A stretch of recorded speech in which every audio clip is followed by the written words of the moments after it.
Assalamualaikum dan salam sejahtera.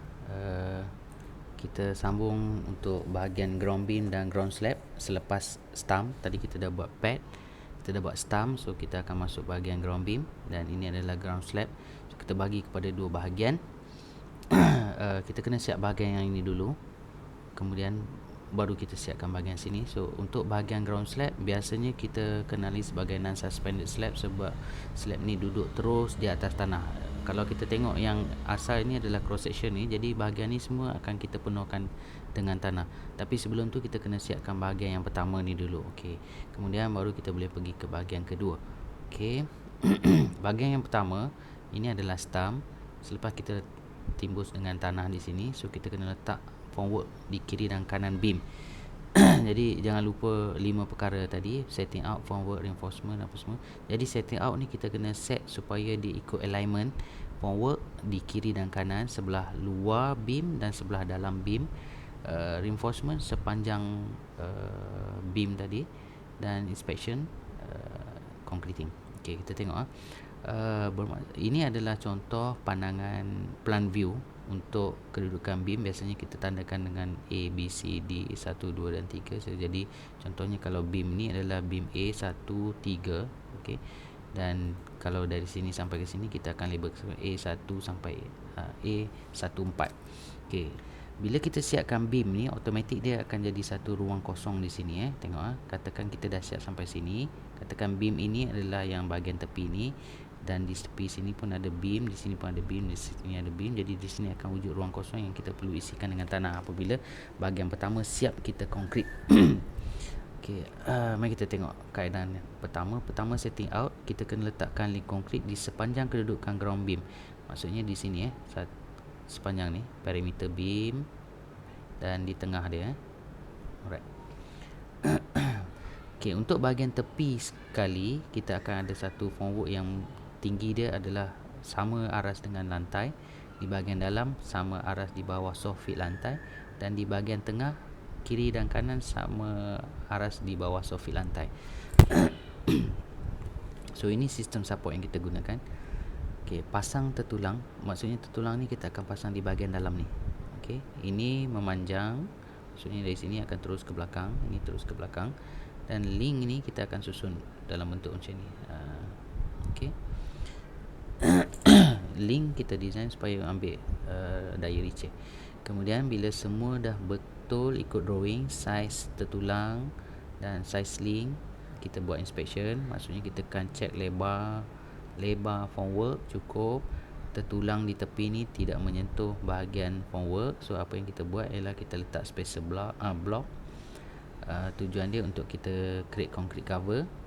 Kemudian baru kita start dengan concreting work. Selepas siap concreting work, maksudnya kita boleh bayangkan di seluruh bahagian ni akan penuh dengan konkrit pada ketinggian ini.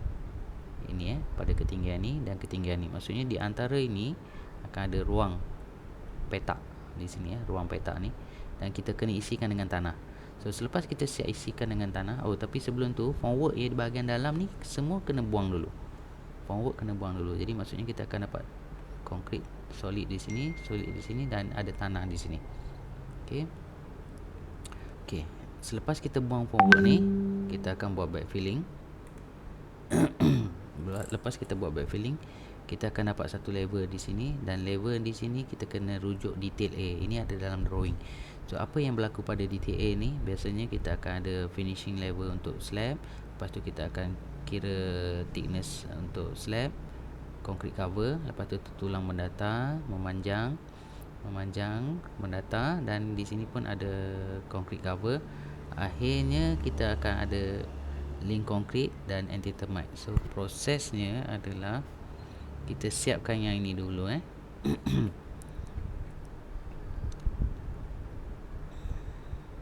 Okey. Nanti akan ada detail lagi kat depan.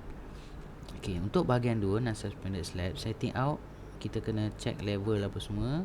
Ada bahagian drop, contoh kaki 5, ada bahagian drop, mungkin bahagian tandas. So ini semua kita kena ada. Alright.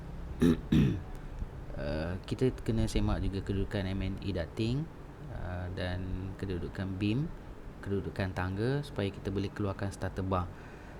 formwork bahagian drop perlu ambil perhatian, kena create supaya ada drop bahagian tinggi dan bahagian rendah. Okay, selepas siap backfill earthwork in between beam, so kita kena compact, dan kita kalau ada M&E ducting ataupun sanitary fitting, kita kena masukkan lah. Contoh dekat toilet sini kita akan ada outlet untuk flushing daripada tandas ataupun sinki cuci tangan.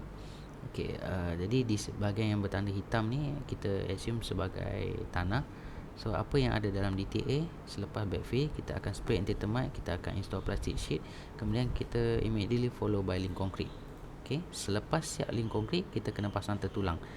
Okey, tertulang kali ni kita kena ambil kira M&E punya ducting, contohnya pipe PVC lah apa semua, opening.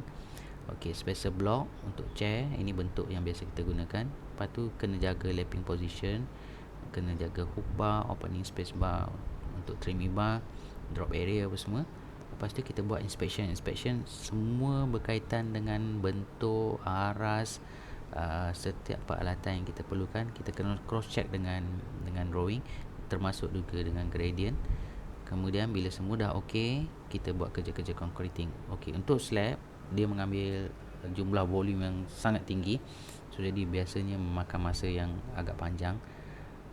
Jadi kita kena prepare platform untuk crane, prepare access untuk concrete tak, study coverage area untuk crane, tengok sama ada crane tu pada satu tempat dah boleh cover the whole area ataupun kita terpaksa prepare another area for the other side yang tak boleh cover. So concrete truck juga kita kena kira dia punya interval lah, maksudnya first lorry, second lorry berapa banyak, sama macam kaedah yang saya ajar untuk lorry tanah so kena calculate interval dia. So we should be able to estimate the manpower, machinery, tools, time, dan tengok juga cuaca sebab ini melibatkan kawasan yang besar.